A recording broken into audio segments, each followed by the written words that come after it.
Hi, everyone. Good morning, good afternoon, and welcome to today's virtual leading workshop. My name is Liz Brodowski, and I'm a senior leader on the leadership development team in human resources. I'm super excited to be kicking off today's event, and I'll also be helping out as an on-stage guest throughout. So at this point, we've all had a lot of practice working remote over the last 9 months, and I would say by and large, we're going to be in it for the longer haul as we gear up for 2021. And to that end, many of us are still trying to adapt and evolve and ultimately figure out a way to not only increase our impact, but our team's impact and to become the most effective virtual leaders that we can be. So the goal of today is just that.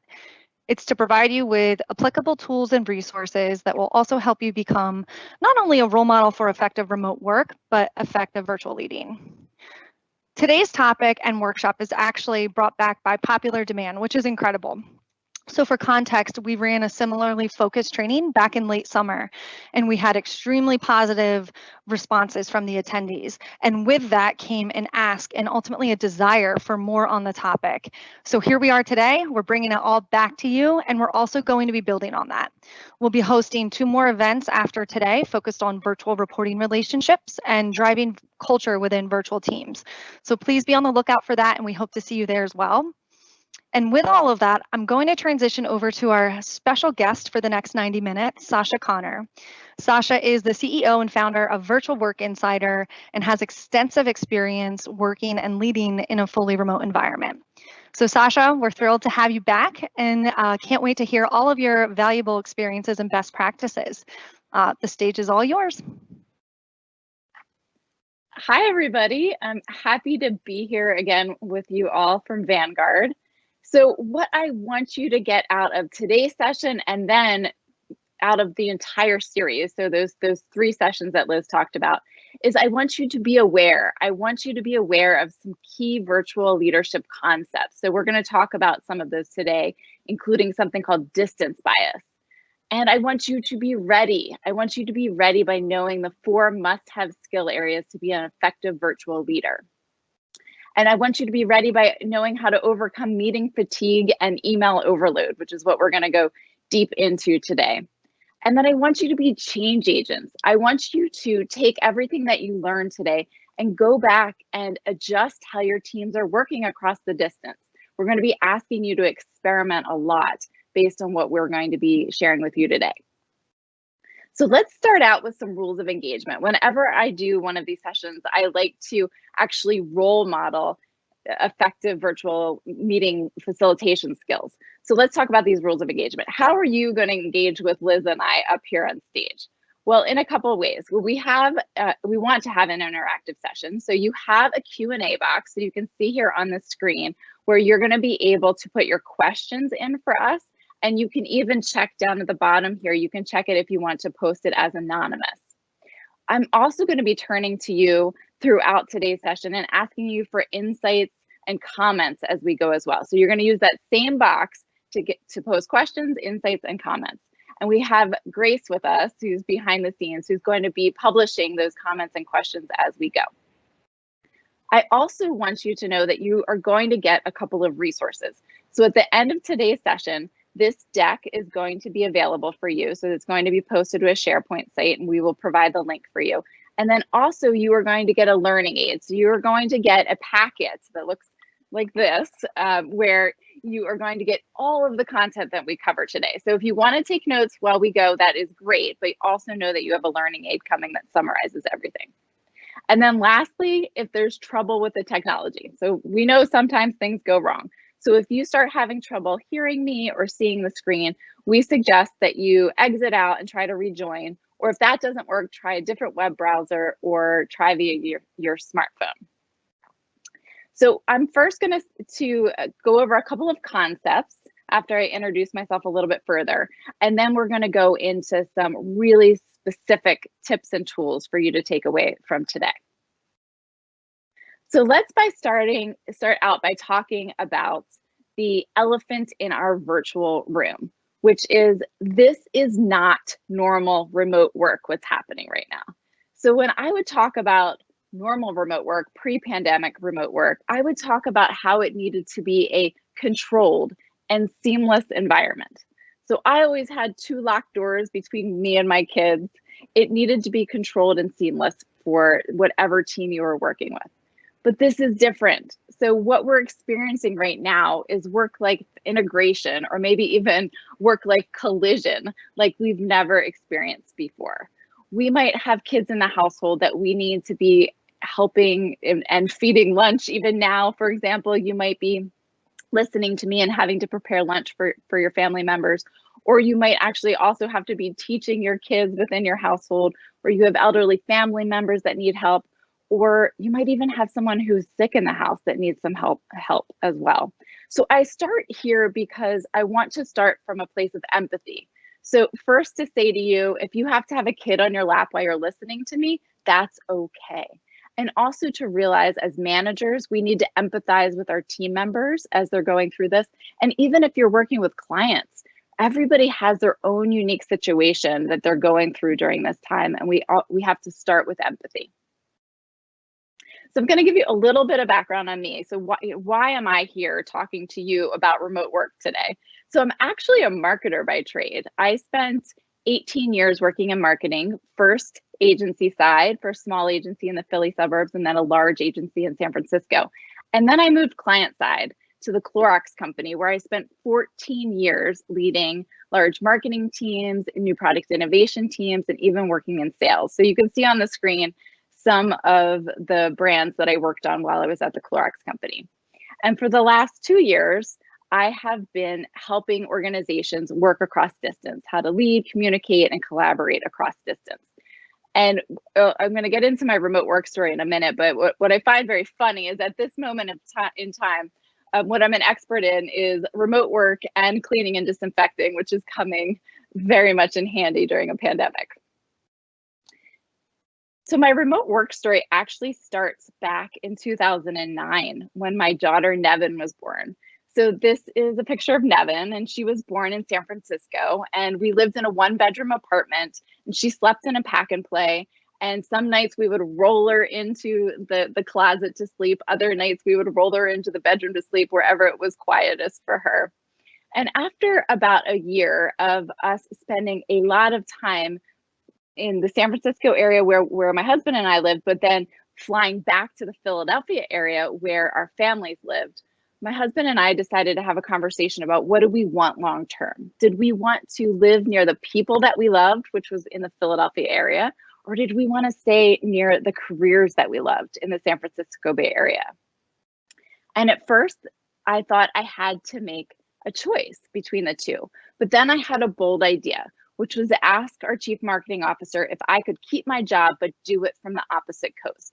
So this was unheard of at the time. At this point, it was 2010. So I'm now hitting my 10-year remote work anniversary. So this is 2010. And at the time, it was unheard of in consumer packaged goods industry, which is what Clorox is in. It was unheard of within marketing, within Clorox, to not be at headquarters and do that kind of role. But they said, okay, you can be our experiment. You can be our guinea pig. Let's see what you can do from the other side of the country.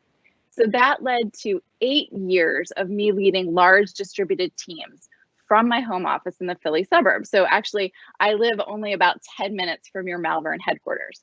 So what you see on the screen right now is a picture of one of the last teams that I led at Clorox.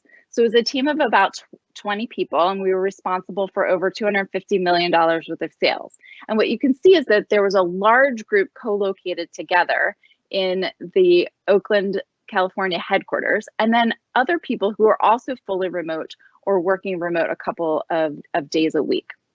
So I ended up leading this team for 8 years remotely. And I can tell you, remote work is hard. Sometimes I felt like I was blindfolded. Sometimes I felt like I had a hand tied behind my back. And so we're here today, and this series that we're bringing to you is to help you get up that learning curve faster. But know that you're not going to be an expert at this overnight, and that's okay. Have some patience with yourself and each other as you're learning this new way of work. But the good news for you is that Vanguard was actually working in a virtual team even before COVID. So you might not have thought about it that way, but if you think about, you've got your Malvern campus, you have an office site in North Carolina, one in Arizona, other offices throughout the country and the globe. You have your field sales people who might be fully remote or really highly mobile. And then when you're working with your clients and your partners and your vendors, those are all virtual relationships. So anything that you are learning now is going to be important, not just now during COVID when you're working fully remotely, but also into the future. And so that brings us to what I call the spectrum of remoteness, right? So we just talked about how before the pandemic, Vanguard was a geographically distributed company, or even a hybrid company with some people working fully remote and some people in office.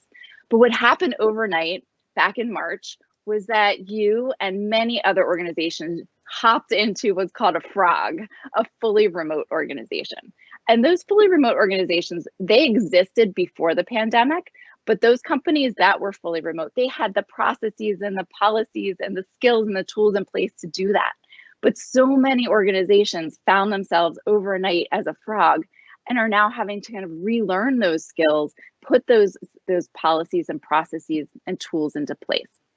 And so what's key for you is to continue to be flexible and adaptable, because as this continues on, you might have to be adaptable to move back and forth and transition between a frog and a hybrid organization and back and forth. And again, like I said, these skills that we're talking about are going to be important and pertinent regardless of where you are on this spectrum. And also with your clients as well. So I know many of you, if you were client facing, you at times had opportunities to be with those clients in person. And right now are having to relearn how to do all of that remotely. These skills can also be applicable in that situation as well. So we're going to get into just a couple of high-level concepts that are kind of the foundation of everything else that we're going to teach and talk about today. So the first one I want you to be aware of is something called distance bias. So this is something that the Neuroleadership Institute talks about as part of their unconscious bias model.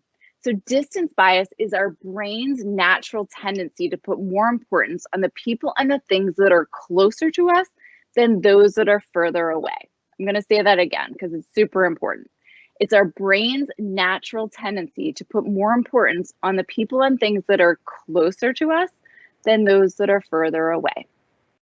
I felt this so often when I was working in the Philly area with the team that was co-located together, and the majority co-located in the Oakland office, that picture I showed you, for example.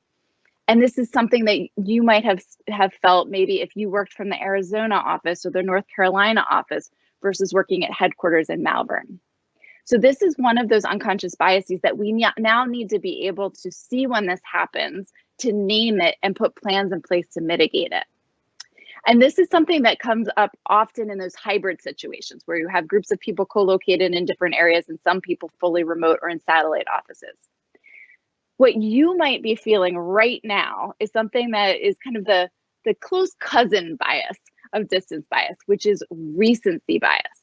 So this is our brain's natural tendency to put more value on the people and things we've heard from or seen most recently. So the good news about being a frog is that you're pretty much all on an even playing field right now. Everybody's working from their own unique office sites. But this recency bias is what's now happening as you're all working fully remotely together. So an example of this would be if you're a manager of people and you have 5 direct reports, maybe 2 of your direct reports are really good at overcoming the distance and recency bias and staying top of mind with you. But the other 3 are not as good at that skill. So what might happen is if a new project pops up, for example, and you need to assign it to somebody, you might think about just those 2 of the 5 people that are on your team to assign that work to. So one way that you as a manager could think about overcoming that is to maybe even post a picture of all of your team's faces next to your computer screen. So it's a trigger to remember the whole ecosystem of the team that you lead, or even just a list of names. So putting some triggers in place to help you with overcoming that recency bias. So this is the first time I want to start hearing from you in that Q&A panel that you have. Did me explaining these different biases, did that make light bulbs go off for you? You're like, yes, I felt that. I felt that recency bias or that distance bias. So while you're popping that into the chat, I'm going to turn to Liz. I'm going to ask her to give an example where she has seen either the recency bias or the distance bias.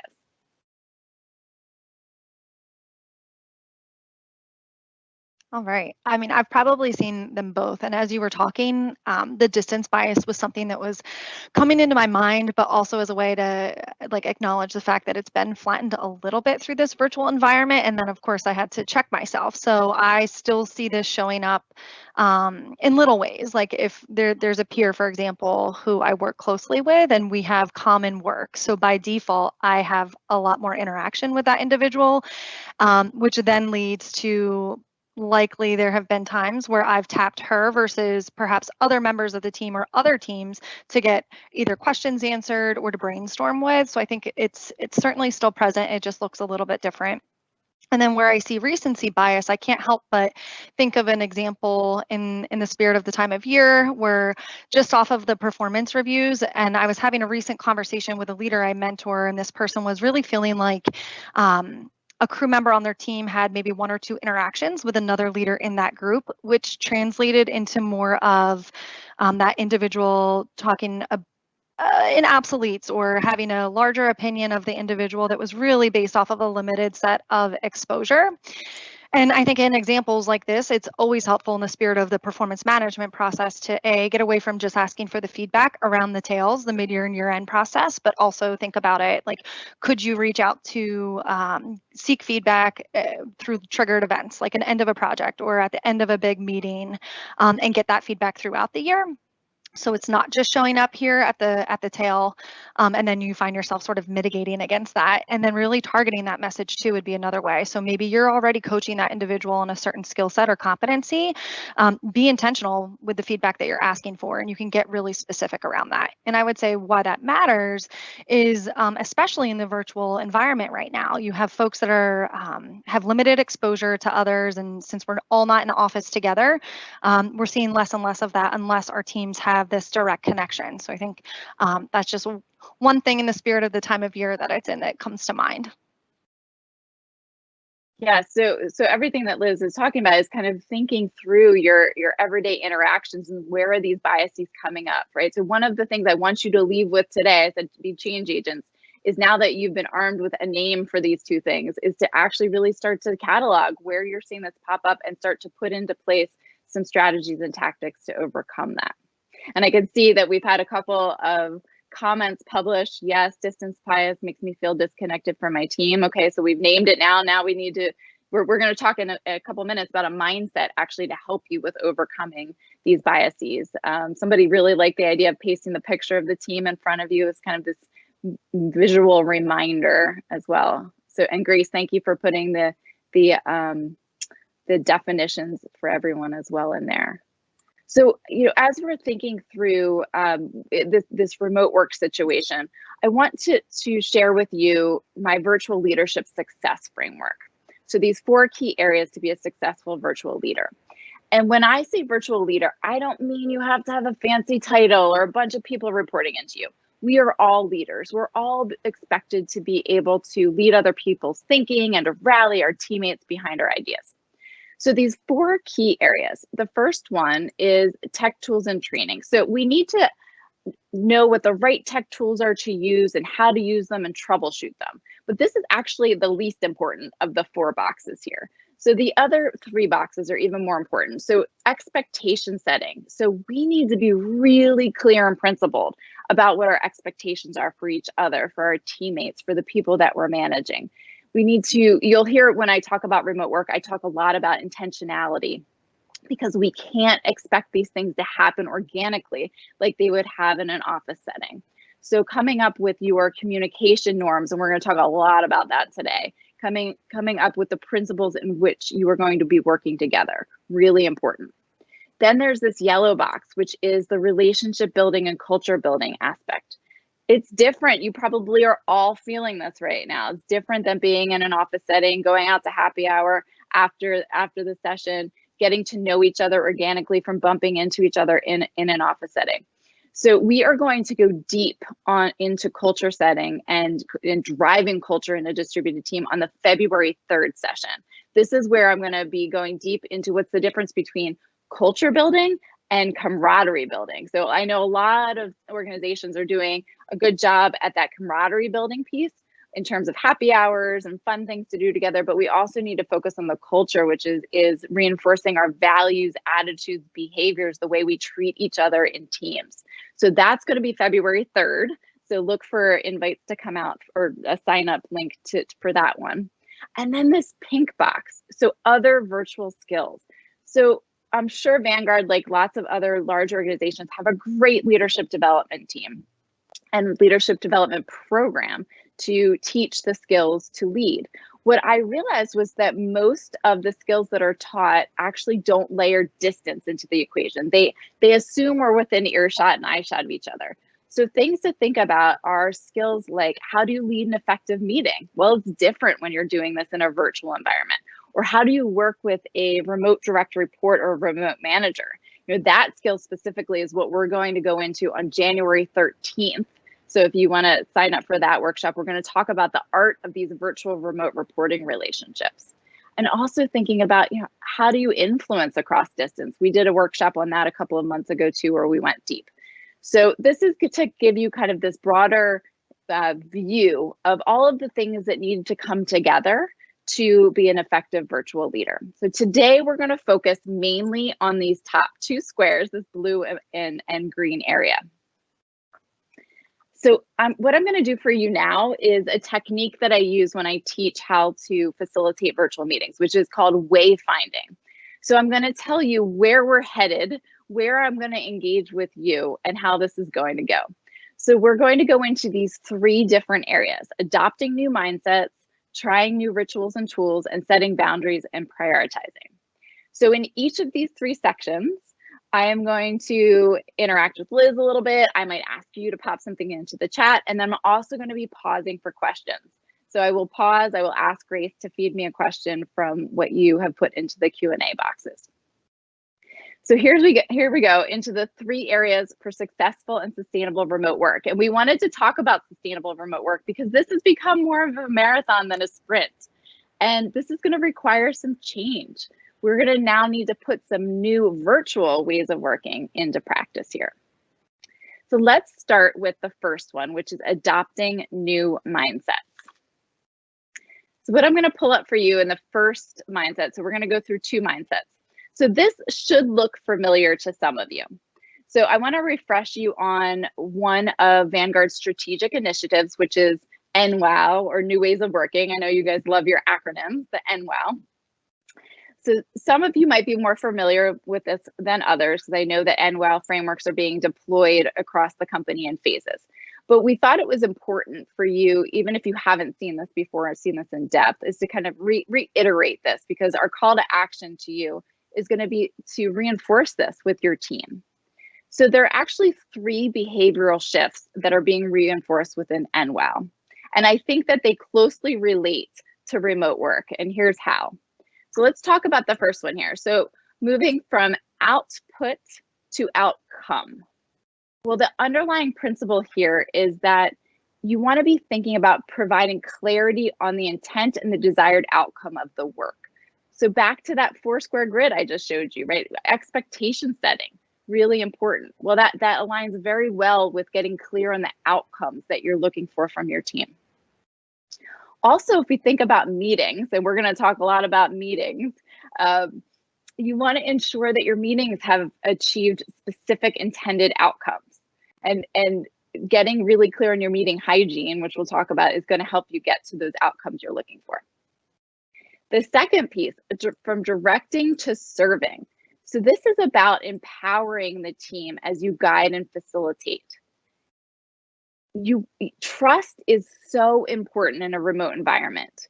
It's no longer about, you know, butts and seats as a proxy to tell if someone is working or not working. So you want to know that in general, people want to do well by the employer and their manager, right? They're giving their all. So if you're really clear on the outcomes and you are trusting them and you're supporting them, so that's supporting and serving principle, then you will go far in hitting your goals and also keeping your teams engaged.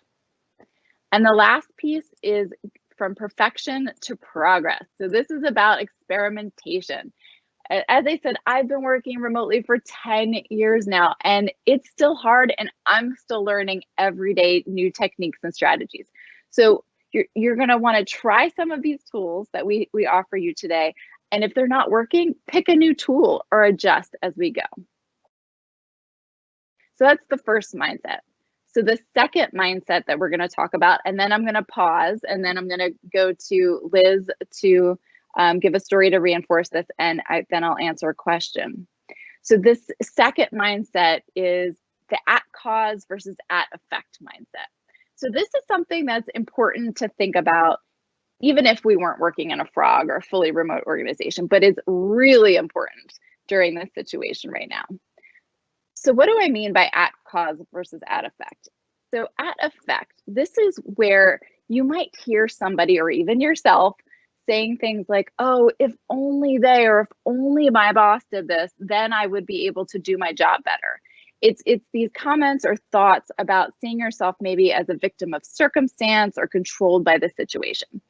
And this is extremely normal in a crisis. And we've been in a crisis now for months. So it's really understandable if you are feeling in this column at effect at times, or if you're seeing some of your team members feel like this. But your call to action is, again, to be able to identify when you're seeing this happen and help move from at effect over to at cause. So if you have an at cause mindset, you see yourself as responsible for the system or the business. You can influence the outcome. You can take a stand. So an example of this would be, for example, we're going to talk a lot about meeting fatigue, because I hear that this is happening at Vanguard and it's happening all over the place. An at effect type mindset might say, oh, I'm stuck in these like unnecessary back-to-back meetings all day long and I have no time to do my work. Okay, yes, understandable. A lot of us are feeling like that. Well, to move to at cause would be to say, okay, well, I'm going to ask if this meeting at 11 o'clock tomorrow can be canceled, because it's just an update meeting and the content could actually be shared through Microsoft Teams, right? You're taking action. You're instead of feeling like you're bound by the situation. So if you're feeling like this, feel free to put that into the chat if you have an example that you want to share. Liz, is there anything that you want to share with the group in terms of where you have seen this on yourself or your team?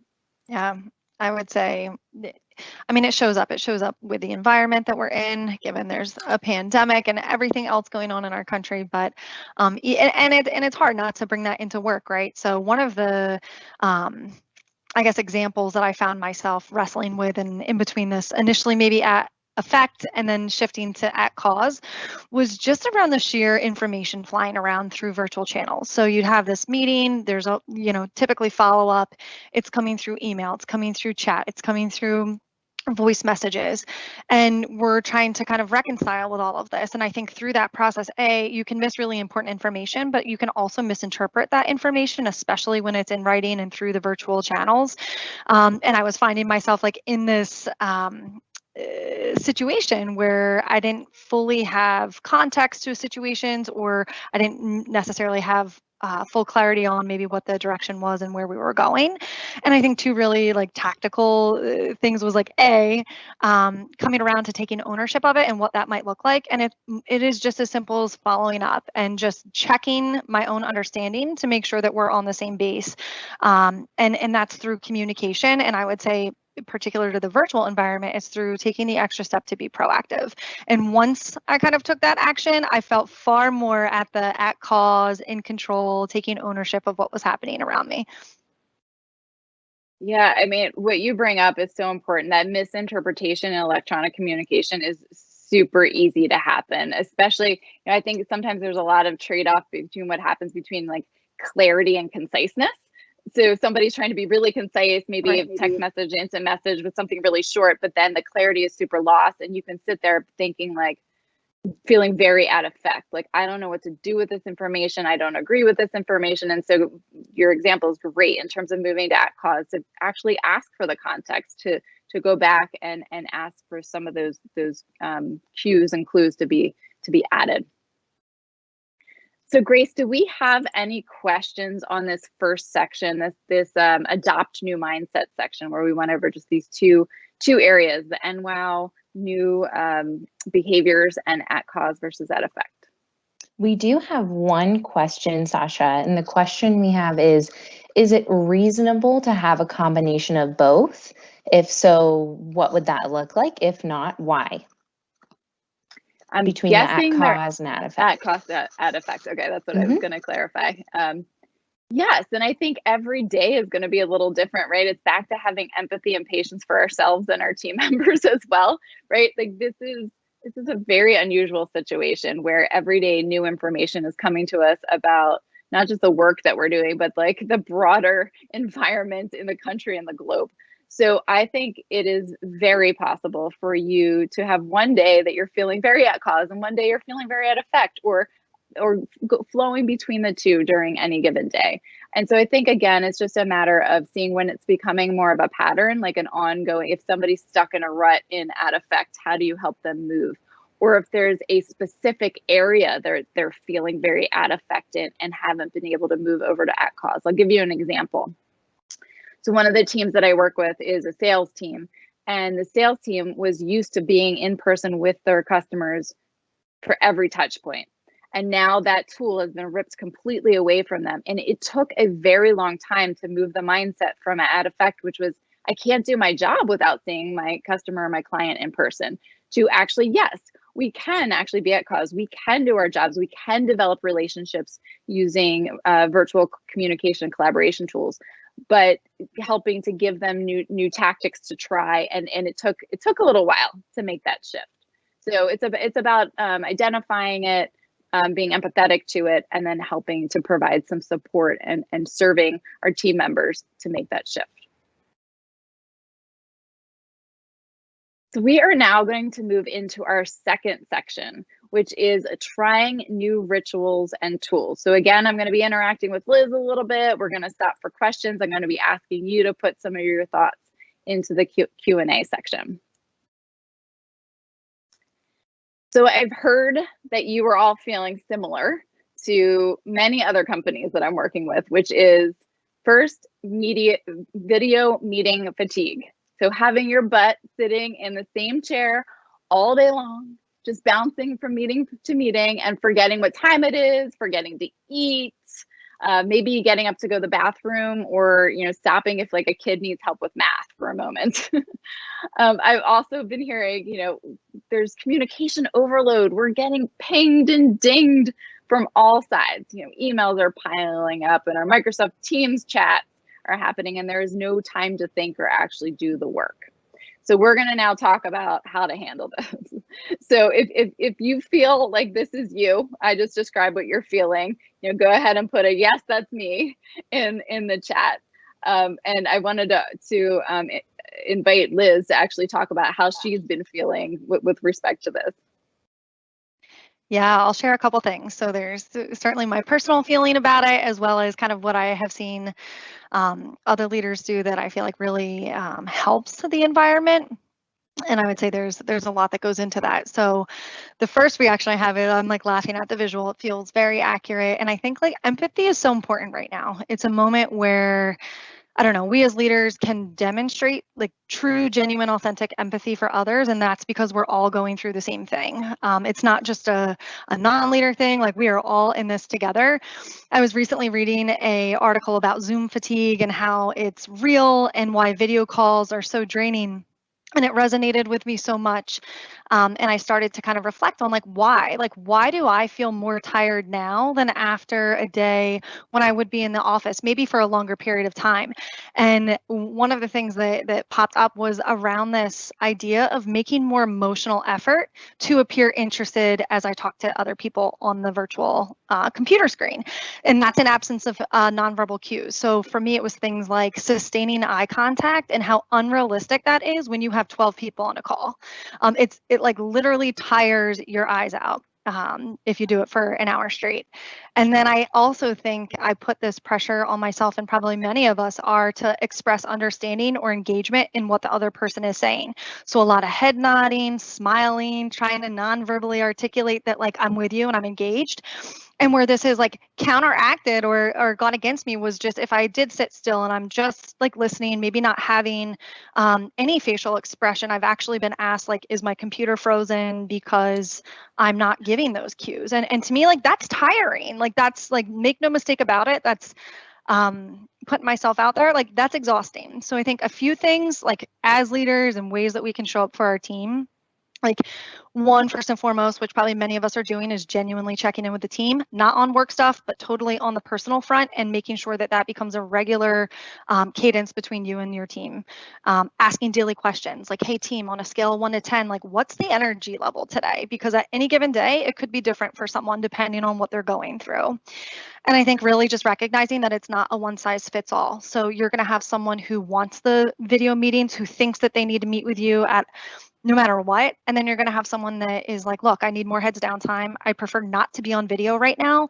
And I think that's okay. And creating the space for people to feel comfortable to express that is really important. And I'll get off my soapbox, but I think the last one is like around modeling imperfection. And for me, I've gotten a lot of value out of it by sharing my own struggles and challenges.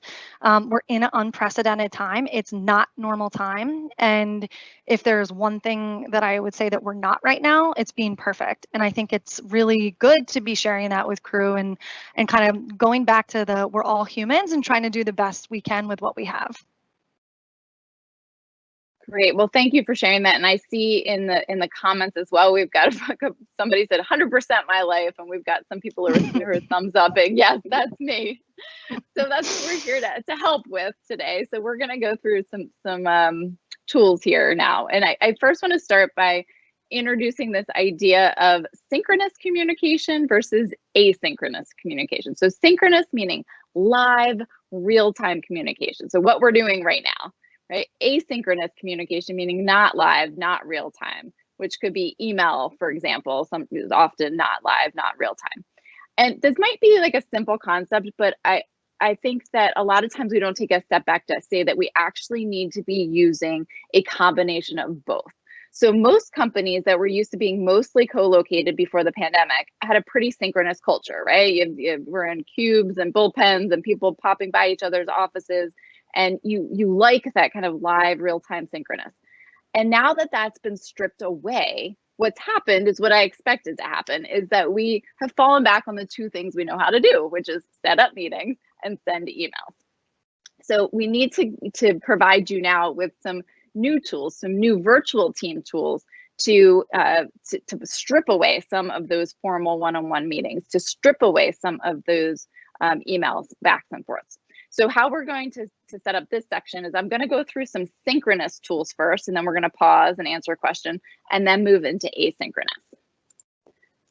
So let's talk about synchronous. So I'm going to give you 5 different tools now. And this is in the idea of creating some new rituals of some new norms, which is also kind of part of what NWOW is rolling out. So you want to create some new rituals within your teams.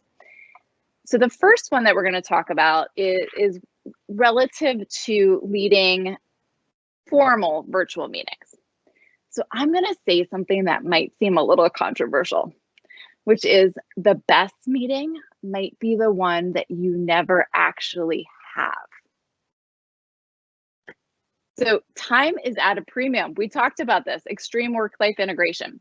So my plea for you is before you hit send on that meeting invite, that you actually think, could I achieve my outcome in a different way than a live synchronous meeting? And I bet at least 50% of the time, you could come up with another way to achieve that same outcome. And we're going to talk a little bit about what you could do instead of these live formal meetings.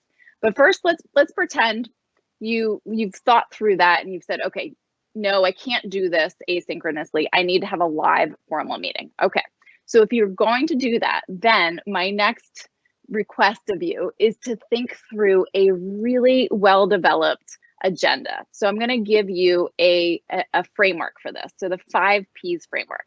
So this is going to be on your learning aid. So if you want to take notes, you can, but just know that this is also on your learning aid. So these 5 Ps, let's talk about them, and then we're going to give you an example. So the first one is purpose. Why are we meeting? Usually people have that at a very high level, right? And then this is where you make that decision like, do I really need a live meeting or not?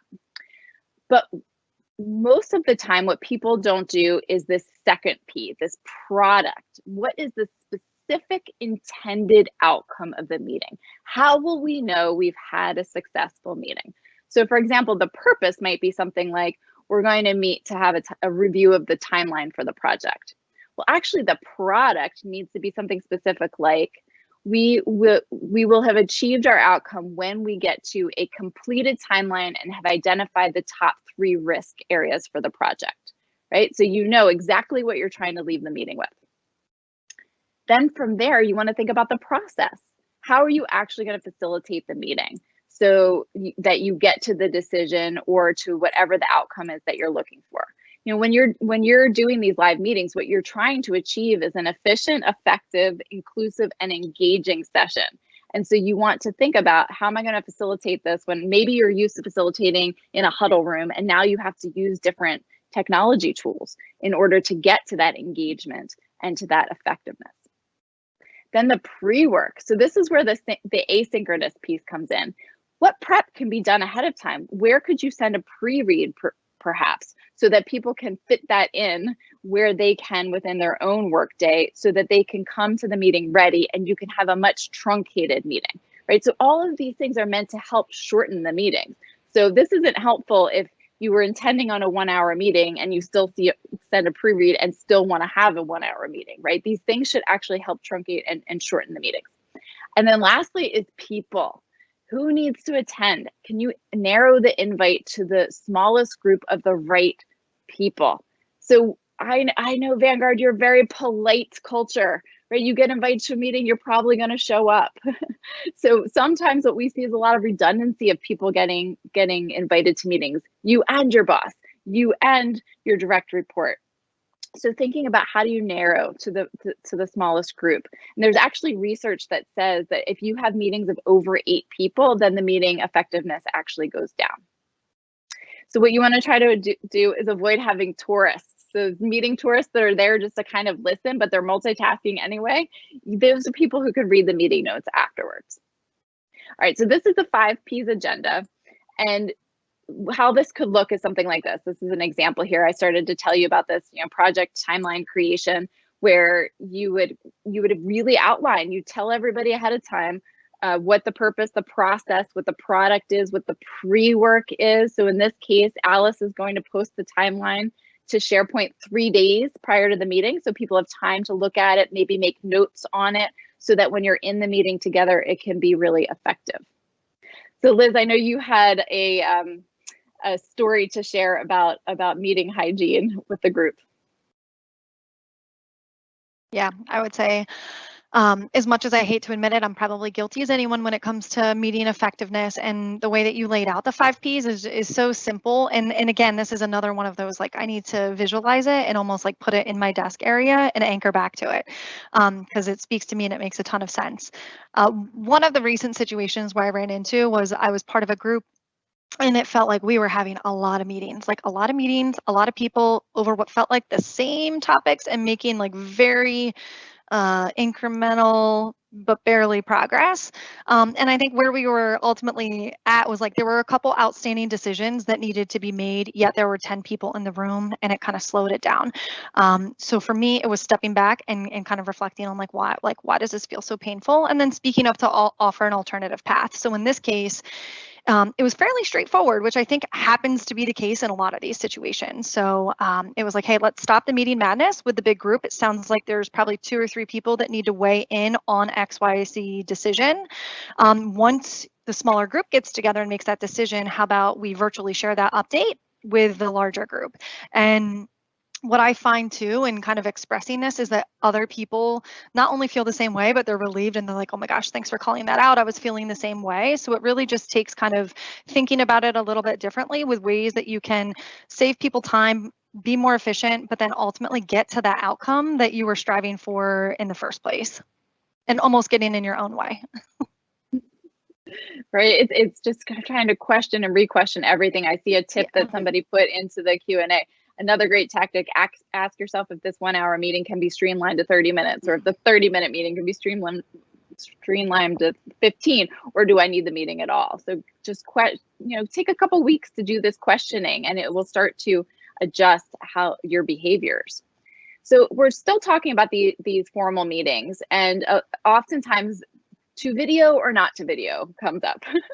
So I am a huge believer in a video first culture. And what I mean by a video first culture is actually defaulting to video in group meetings and one-on-ones. And why? It's because it offers a lot more of that context in the communication. So we know that 55% of communication is body language. Only 7% of communication is actually the words that are spoken. So that video actually helps fill in a lot of that context that you're missing from each other.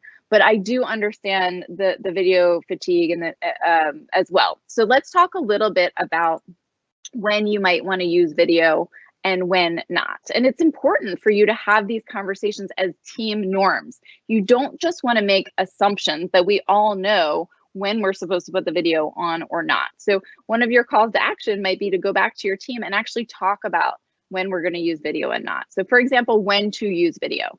It's great for establishing relationships. So if you're working with somebody new, or you've now been added new to a team, use the video. It's not as great as being able to meet people and start that trust in person, but it's the next best thing. It's also really helpful to overcome that distance bias and that recency bias that we talked about. So I want to bring back that concept that we talked about earlier today. So when we have in-person meetings, we know that we're going to take a seat at the table, right? We're not taking a seat like in the corner of the room. We're taking a seat at the table. If you are on a virtual meeting and other people in the meeting have their video on and you do not, it's as if you've taken a seat down the hall in a different conference room. So that recency bias, that distance bias actually comes up in the meeting itself. So I have sat in or facilitated over 10,000 hours of virtual meetings. And I know as a facilitator, it's even hard for me to remember to be inclusive and engage the audience and the people in the meeting if their video is not on, right? They drop to the bottom, you only might see their picture or maybe even their initials. So you need to have the video on to help you with overcoming those biases. And sometimes having the video on is not even enough. So you should be aware that if the meeting's big enough, even if your video's on, you might have dropped out of the picture. And so you might actually have to make a sound to pop back up on the screen. I used to tell people to cough to show back up, but in times of COVID, I don't know if coughing is the best thing to do, but the noise is actually what pops you back up onto the screen. So when not to use video? Well, if you have an established relationship with someone, so for example, you've been working with this manager for 6 months to a year, you feel really comfortable with them, you're just doing your weekly one-on-one, go for a walk, get on the phone, walk around the block, talk with them. Also, if you want to set up a norm for a specific meeting for everybody to be phone only, so back to even playing field. You could try that. I don't recommend doing that if it's a really complex topic that you're going over or something that's really emotional in terms of a topic, because again, you're losing those context clues of the video. But if you want to try to set an even playing field, that's another way to have a video off meeting. So Grace, was there a question that came in about video? Because I know that this is like a highly controversial topic in some organizations. Oh yeah, quite a few questions. And I think just gathering the general theme, Sasha, people are curious hearing about how you can best manage up and level set expectations when you might not be up for being on video all the time. Some people are sharing concerns about that being detrimental to their career. Any sort of advice that you would provide would be great.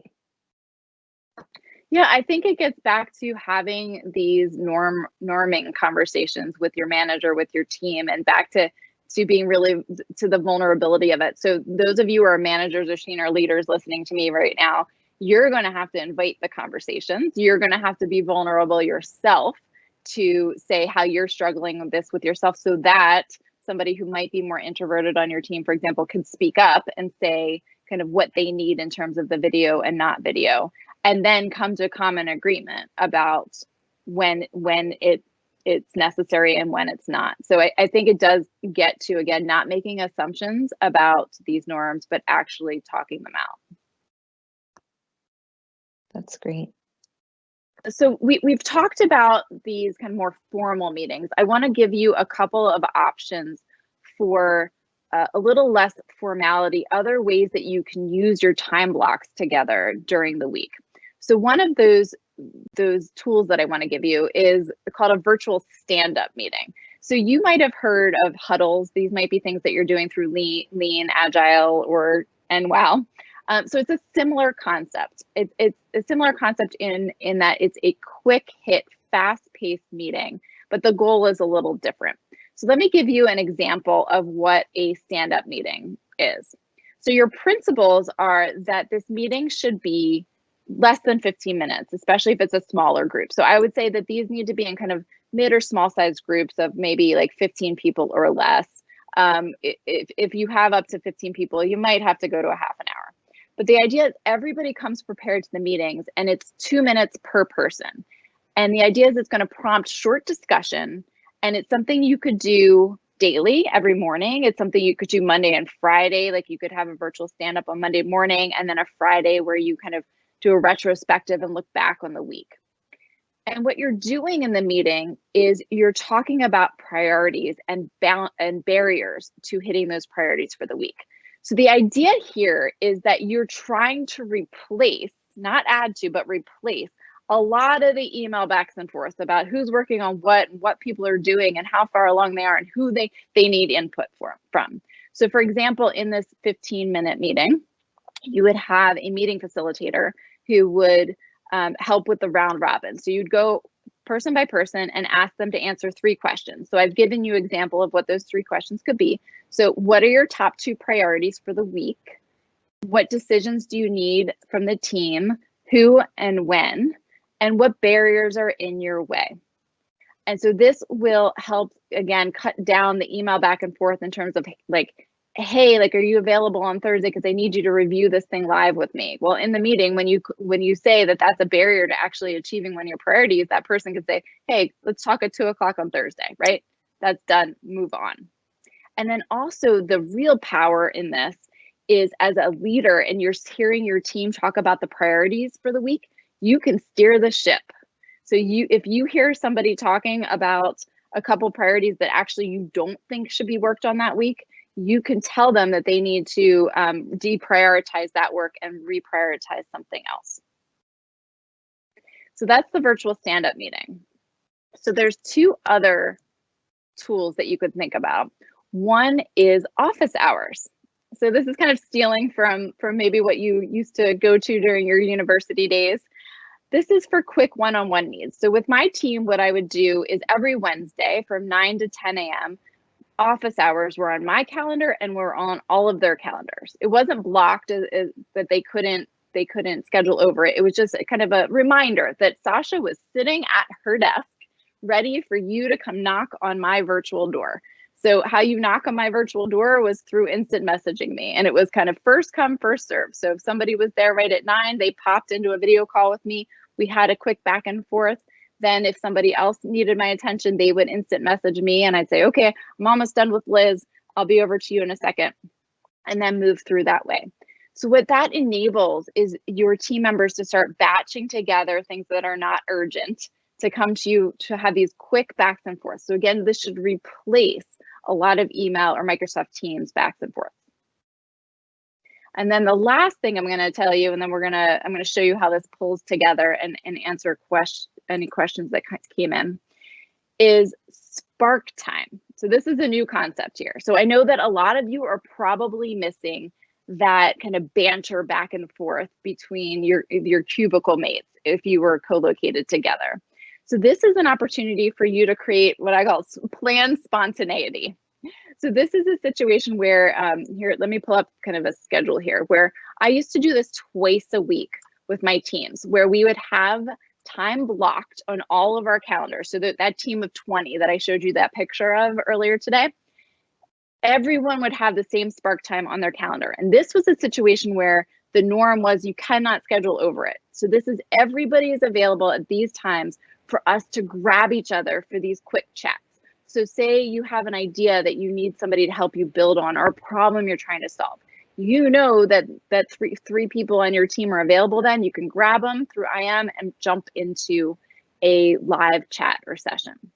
I've also had teams that have used this really effectively in a different way. So this might seem a little weird to you, but you might want to try it, which is having it as an open portal. So you can actually have a Microsoft Teams Live video or audio call open for that hour, so that you get that ambient learning, so that you could you're working kind of side by side. And I've had a sales team use this really effectively for year-end close, where they used to, in the office, just call out, hey, can you help me with this? I don't know how to finish this one order by this client, for example. So having that open portal is another option. So I know I've thrown a couple of tools at you. This schedule is meant to show you that you can use your time blocks effectively and strategically. So thinking through what would work for your team, all of these tools that we talked about today, or maybe just a couple, and how you can start to integrate them into rituals that happen week over week. So Grace, I'm going to go to you and see if there's a question that came up around these synchronous tools. Absolutely. We do have one question related to facilitation. So what would you recommend as best practice as far as who's always facilitating? Can that change over time?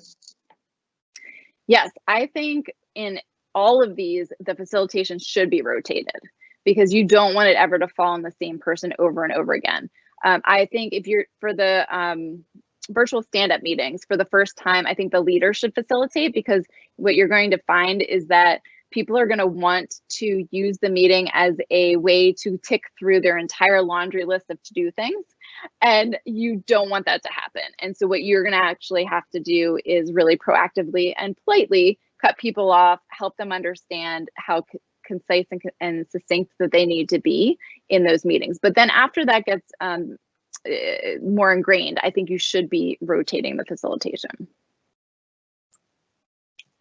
So let's now talk a little bit about asynchronous communication, meaning not live, not real-time communication. And there's two areas we want to talk about here. So workflow and virtual brainstorming.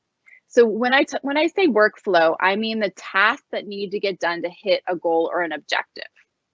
And you probably, as I'm talking now, you're probably thinking through, like, there's lots of emails that go back and forth, and maybe lots of status meetings just to see who's doing what and when somebody's going to complete their thing that needs to then get handed off to somebody else. Well, there's actually a tool that you have access to that could help you with this. Again, help reduce those emails, help reduce those status meetings. And that's Microsoft Planner. So this is something that integrates with Microsoft Teams. You all have access to it. Let me show you how to find it. And again, you're going to have access to this deck, so you can go back to it. And Grace is going to provide some links in the chat about some trainings and the access to training on how to use this software tool. So within Microsoft Teams, within a channel that you have, so I made this fake channel here for Vanguard. If you press on the channel, what you will see is at the top, there's a little plus sign. When you hit that plus sign, these different applications pop up, and you will see that the Planner application pops up. So all you have to do is click on Planner. It will integrate into that channel within Microsoft Teams. And here's why I like this software tool, is that it's really flexible. You can actually create these boards where, for example, here you can see like a board, that column here, to-do list, or what's in progress. And you can create these tasks. And under the tasks, you can assign them to people on your team, and you can assign due dates as well. And so everybody then needs to be responsible for updating the task list. So whether maybe the date needs to change, you can go in and change the date. If you've completed the task, you check that it's been completed and it gets crossed out. So again, instead of these emails like, hey, have you finished this, or where are you on that? You can go to this cloud-based software and kind of self-service, if you will. But it require everybody to be bought into using this, right? Back to, you need to have a conversation with your team about rituals and norms, and whether or not you want to try Microsoft Planner as one of those tools. So here's the second tool I'm going to give you. So oftentimes we think about brainstorming as something we all need to do together at the same time for like hours on end in a Post-it note party in a huddle room. Well, I want you to think that about brainstorming could actually be partially asynchronous as well. So Mural is a tool that Vanguard actually has access to. And again, I think Grace is going to post a link to a learning aid on this. And it's a really flexible tool as well. As you can see here, these are like virtual sticky notes. So if you have a brainstorm session that you're thinking about doing, as a facilitator, you can create a board. You can actually create a couple of prompts in the board and ask people ahead of time to go in and put their own sticky notes in there. And then you as the facilitator could go in and group the different sticky notes and come up with themes, and then maybe have a synchronous live meeting to either converge or diverge more fully together. So this Mural board can be used really flexibly in brainstorming. It can also be used to organize information and to structure conversations. So perhaps if you're prepping for a huddle or one of these virtual stand-up meetings, you can use Mural as well. So I know, Liz, you've used both Planner and Mural. Anything that you wanted to reinforce with the team in terms of using these tools? No, I think you covered a lot of it, and I'll keep it somewhat quick. I mean, I've used both, and I think to your point, it really depends on the team and what you're trying to do. In my experience, I think Planner works a little bit more to sort of visualize the flow of a particular effort. So let's say you're working with a collective team on maybe a shared goal. You can sort of see and measure the progress through that and keep the tasks kind of flowing until they're at the end stage or completed. I currently use actually the Planner tool for my peer group and our weekly huddles that we have. We collectively as a team try to implement this for my immediate team that I lead.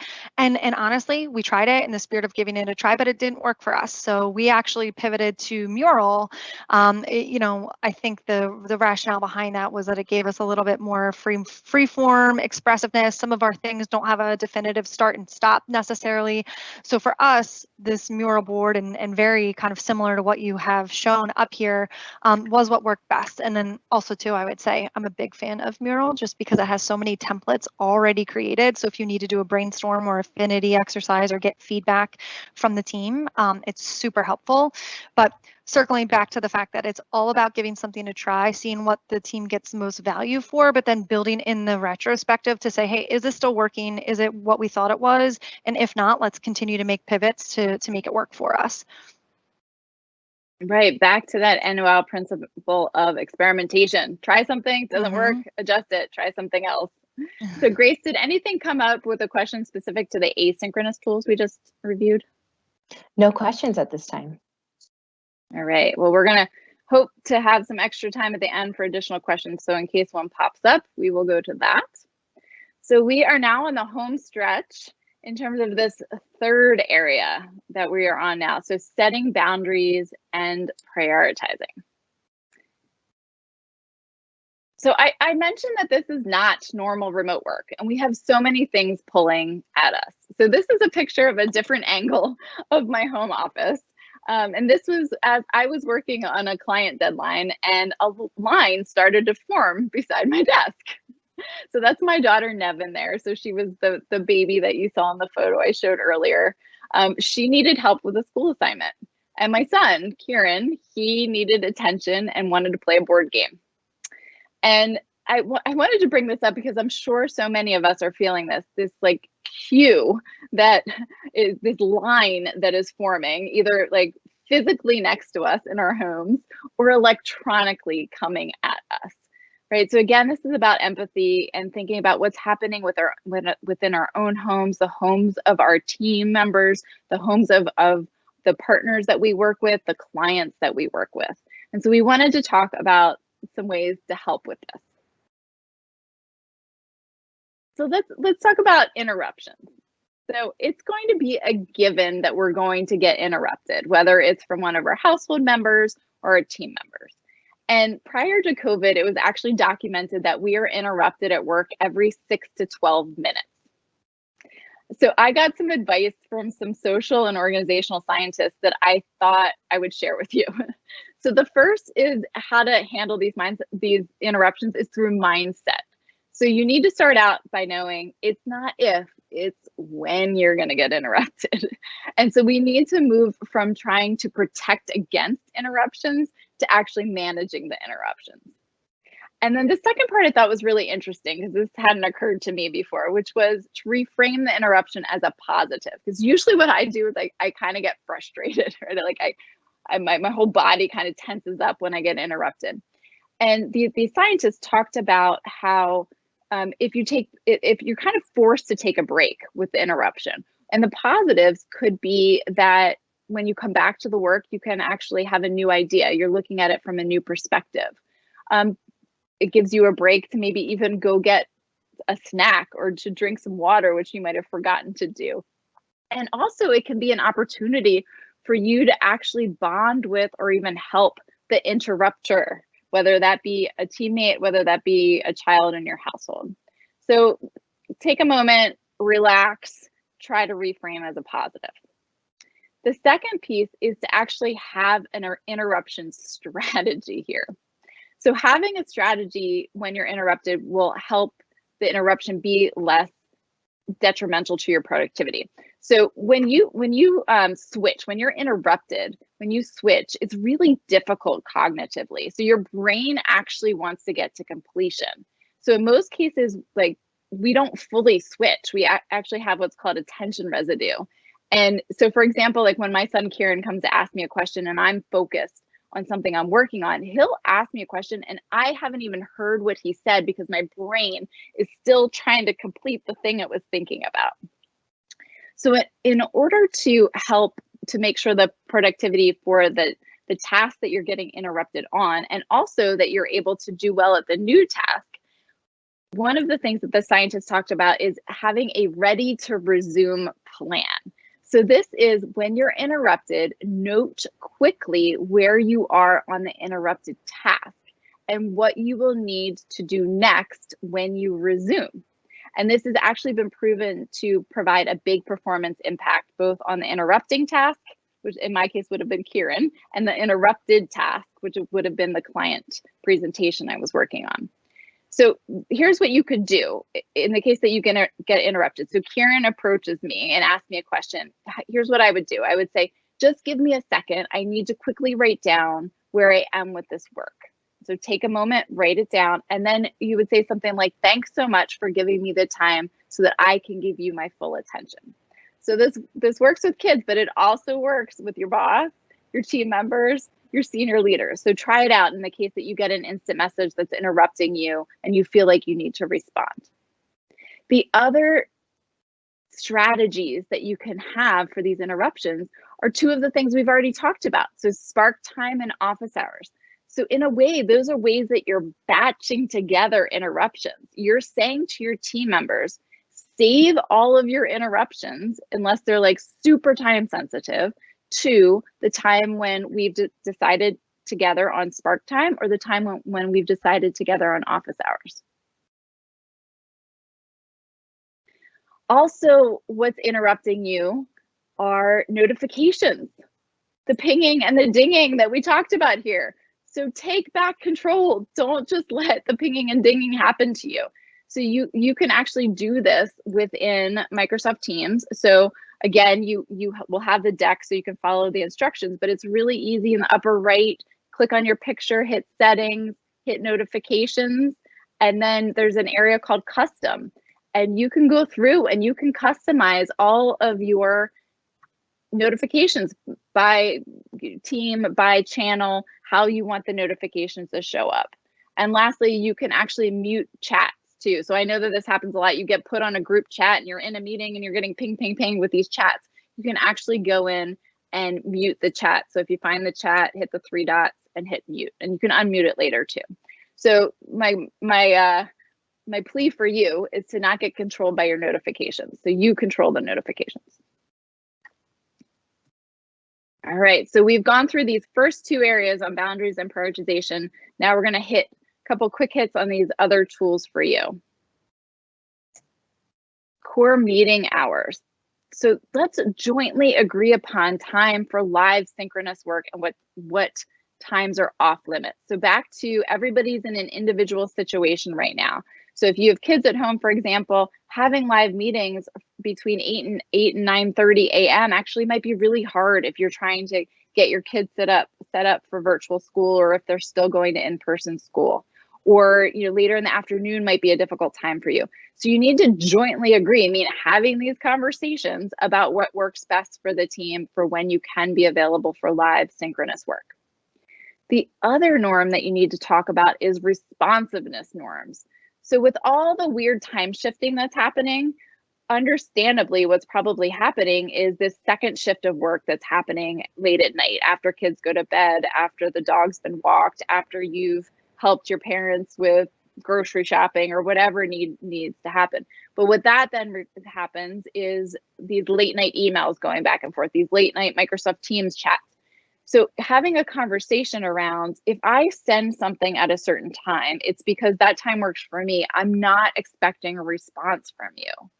Or having the conversation where you might be able to speak up and say, like, when I get an email from you at 9 o'clock, it actually stresses me out. Could you delay sending that email, which you could do in Outlook, to not send until the next morning? But having the conversation about what that norm should be. And of course, there are things that are going to be urgent that you want a real-time response. Well, like, have a conversation about what that norm is. Is it a text message? If something's really important, I'll text message you. Or if something's really important, I'll put in the title, like, need you to respond within the next hour. So Liz, I wanted to kind of pull you into the conversation here to talk about kind of how you've seen this work and how important it is to have these conversations with your team members. Yeah, I think it's super important. And I would say like two things come to mind is a little bit of role modeling and vulnerability here. So related to core meeting hours, I think it's, great to establish them, but it's also really important to keep in mind that every single person's probably going through something different.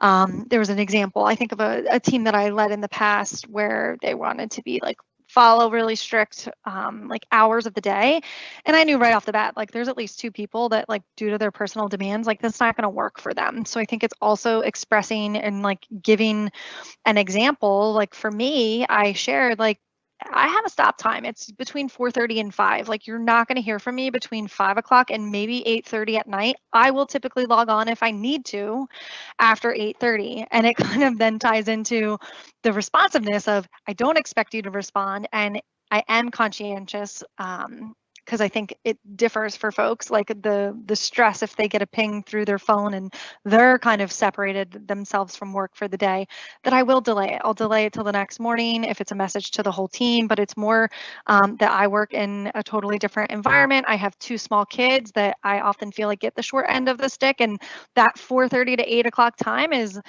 something that I am really committed to, and putting it out there, I think it helps the team kind of see where other folks are coming from, but it also opens up communication within other people to say, yeah, I've got this going on, or I've got that going on. And I think it's all around being able to adapt and be really open to the fact that you're not going to have a one size fits all approach necessarily. Yeah, and back to that, the delaying of the emails piece. Don't assume that delaying the emails is the right thing to do. Have a conversation about it. I want to bring that up because I had one person who reported into me who used to always save the emails she sent me until the next morning at 9 a.m. is when they would come out to me, my time, 9 a.m. And that actually stressed me out even more because that's when my meeting started. And it was impossible for me to then respond and get to it. I would rather her send it whenever she wanted to send it and leave it to me to decide when to respond. So again, you can't make these assumptions. Back to being really intentional. I've used that word a lot. Intentional conversations about these norms. And the last piece here in terms of like creating these new rituals and norms is around my time. So it's something called my time that I use with my team, where we jointly agreed upon time for focused, head down individual work. Again, to try to actually protect from some interruptions, because there is work that needs focus that you can't have this constant context switching. So how this all kind of comes together, it could look something like this. So again, I'm giving you an example. It might not work for you exactly, but where these grayed out areas are where the team has decided those are no-fly zones for live meetings, or you're trying to reduce that as much as possible. Then you've got a my time for focused head down time, again, to try to pull back on those interruptions. And then sprinkling in the spark time or the stand-up meetings or the office hours there. So I know, Liz, you've been experimenting with a bunch of these different options. Anything to share with the team to think about? Yeah, so there's a couple things. I mean, I definitely try to go in and be really intentional with blocking free time I have like that week ahead. What I find is that oftentimes it'll get eaten up by a meeting because what my open schedule isn't jiving necessarily with the rest of the colleagues that I'm working with or in other organizations. So I think it's really interesting that you mentioned this because right now in our current group, we're dealing with a lot of the same meeting overload, limited time to really get our work done during the actual workday. And I think the senior leadership team had heard this loud and clear and wanted to sort of role model and experiment a little bit with an idea that it's kind of straightforward. It's like you block out certain chunks of your time in a given week, or I think we're on a bi-weekly cadence, and the entire organization has the same time blocked, and it's no meetings time. It's literally like almost the same thing of how you describe my time. And then within that, we're also embedding office hours to say, hey, there's also going to be this time frame where you can reach out to the various leaders within the team if you have something that you want to talk through that's kind of more in the moment. I think what I love about this is that it's because the collective group is doing it. So now that the invite's on all of our calendars, it doesn't seem like there's going to be as much conflict or it's going to be more of an expectation not to schedule meetings over that dedicated time. So we're just getting started with it. I can't claim victory, but I do think there's a lot of momentum and excitement around it because there's an openness and a willingness to kind of hear crew out and look for ways to help them be more efficient and effective in this environment. Right, and so I love, again, you're experimenting. You say you can't say that we've had success yet, but one thing that will help with that success is really living and role modeling it as a leader. So if you are one of the senior people leaders in a team that's going to try to put this together, you cannot then send an invite that conflicts with something where you said that this is going to be heads down time that's not, that's interruption free, right? You need to make sure that you hold yourself accountable to following the norms that you've agreed to with the team. That's not to say you can't adjust the norms if they're not working, but you have to be careful to actually like role model and reinforce. So here is the last tool we're going to give you. So I'm now giving you a heads up again. I'm wayfinding for you. Then in just a couple minutes, I'm going to be asking all of you, and I know that we had over 300 people with us today. I'm going to be asking all of you to put into the Q&A 2 new activities that you are going to try coming out of today's session. So this is where the commitment's going to come in. So I'm giving you advance warning that in a minute, I'm going to be asking you in the Q&A box to share 2 of these tips, tools, actions that you are going to go try. So this last framework is something that Vanguard uses that I want you all to be aware that exists. And Grace is going to actually post this PowerPoint template in the SharePoint as well for all of you to have access to. So this is the importance and difficulty matrix. So again, we know time is at a premium. So we need to focus on the most important work. And so prioritization is really important. And again, that's like a core piece of your NWOW principles. So this is a tool that can be applied for yourself to prioritize. It could be applied to your team to prioritize. And what it really does is helps you parse apart urgency and importance. So if you think about the 2 axes here, you have important on the one and you have urgent on the other. So where you really want to focus your time is actually in this top portion up in here. So over here, if it's urgent and important, these are things that you should probably do right now. If it is not urgent and important, well, you should think through when you want to do this, determine when you want to do it. The bottom half of this chart is where things get a little tricky. So not urgent and not important. Well, this would say defer it. I might also say delete it. So you might want to say if it's not urgent, not important, why are you doing it at all? Or if maybe later down the line it will become important, defer it to later. And then this last bucket, urgent and not important, delegate it. So here's again where it gets a little tricky, right? So if it's urgent and not important, you might actually ask, why are we still doing it? And while sometimes you want to delegate, we want to make sure that the proverbial doesn't roll downhill, and that we're not delegating these things down and making it harder on our team members. So you want to really think about, again, should it be delegated or maybe deleted in total? So I'm actually going to move straight from this into asking if we had any questions on this last section here, which was set boundaries and prioritize before I get into commitments. Sasha, we have quite a few questions just around boundaries, especially if you've set boundaries, people aren't following through, and then trying to manage if you're working with different groups who maybe haven't agreed to the same norms. How do you communicate or provide feedback and make sure that you're still prioritizing your norms on your team? Yeah, and I think this comes into where Liz was talking about. It's helpful when you can kind of get a larger group to create these norms so that you don't have these conflicting norms. I think what will always be attention is the norm within the team or the function you're working on and the corporate needs. So what would always happen even with my team is we'd create our norms, but then corporate would set up a town hall with the CEO or some sort of case study review we all needed to go to, that would conflict. And so that is going to happen, and that's okay. But I think thinking through, within your team, what can you be at cause with? What can you create within your team? And then some of the leaders here thinking even then one step up, the teams of teams that work together and how this can create one ecosystem that can work together. But I think anybody who's listening right now, you have to have that at cause mindset and say, what can I impact and affect within my own sphere of influence?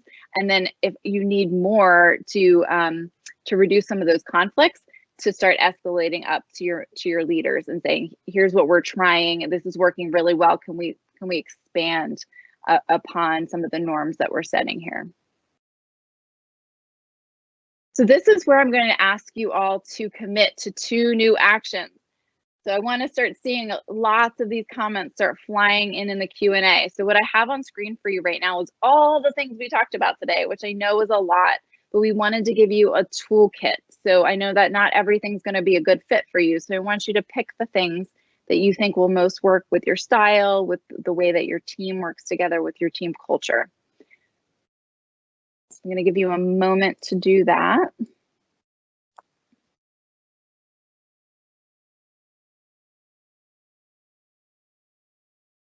I see somebody talking about using asynchronous video updates for sharing information via Teams. Yes, using what I call video mail is really helpful. And we have actually a learning aid from one of the other sessions that I did that'll be on your SharePoint about how you can do video mail within Teams. So record yourself and be able to share that with your team members. That's such a great alternative to having a live synchronous meeting. We have a couple of people are saying they're going to use the 5 Ps and the at cause, spark time, and using that new difficulty and importance matrix. 5 Ps is looking to be pretty popular.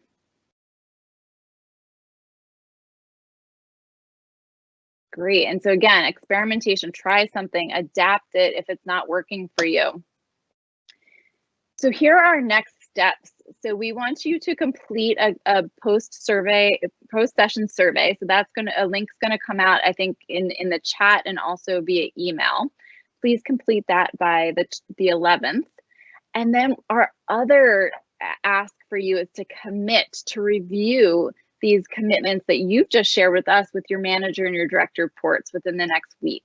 So again, you're going to have access to that deck and to the learning aid that I spoke about. And then there's 2 other workshops that are coming up. So feel free to sign up for that January 13th workshop where we're going into remote reporting relationships, working with a remote direct report or remote manager, and then driving culture in virtual teams, which will be February 3rd. So I know we have a couple of minutes left. I want to kind of circle back to Grace and see if we have 1 or 2 more questions that we can answer as we're wrapping this up.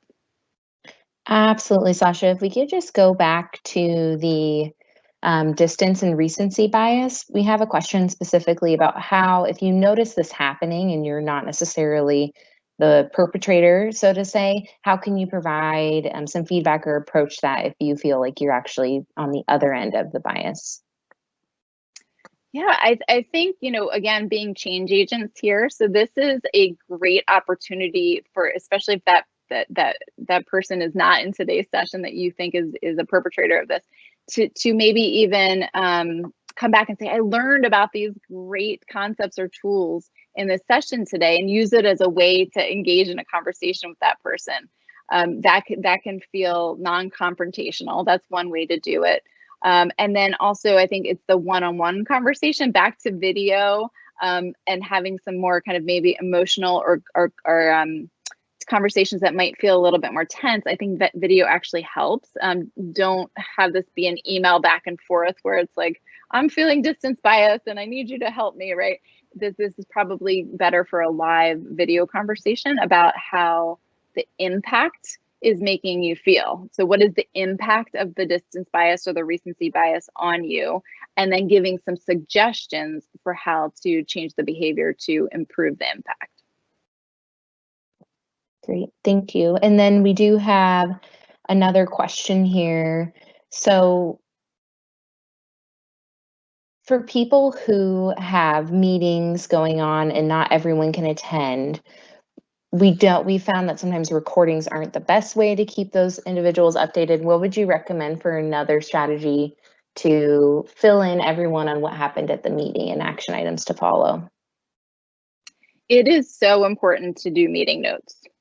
And I would, back to, you know, somebody asked about rotating meeting facilitators, rotate who's in charge of taking the meeting notes as well. And the meeting notes are really important for those people who can't attend the meeting, but they're even important for the people who are in the meeting, because it's so often that we all think we're on the same page. And, you know, in a virtual meeting, at the end of the meeting, you click off, right? And everybody goes back to their individual rooms. Whereas if you were walking out of a conference room together, that's when those conversations happen, like, what did we just agree to? Or like, did I hear that right? But in a virtual environment, you don't have any of that. So these meeting notes are actually important to recap decisions made, next steps agreed to, who's the owner of the next steps. And that will be impactful both for those who can't attend the meeting and those that were in the meeting.